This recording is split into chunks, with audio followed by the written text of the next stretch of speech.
MP గారు మాట్లాడారు 2014 నుంచి 19 వరకు ఆయన ఎంపీగా నేను ఎమ్మెల్యేగా ఉన్నప్పుడు బట్లపాలక అనేటువంటి విలేజ్ లో ఒక దళితులకి కిడ్నీ ట్రాన్స్ప్లాంటేషన్ జరిగితే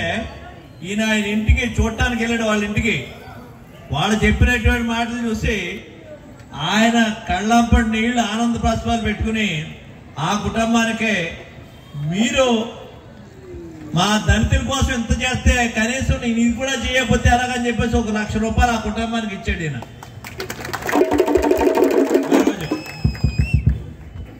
మరి అది ఆ విషయం ఎందాక ఆయన చెప్తున్నారో మరి ఈ రోజుని ఈ సమావేశానికి వచ్చి ఆయన యొక్క ప్రత్యేకమైనటువంటి అభినందనలు మనకు తెలియపరిచినందుకు హృదయపూర్వక నమస్కారాలు తెలుపుతూ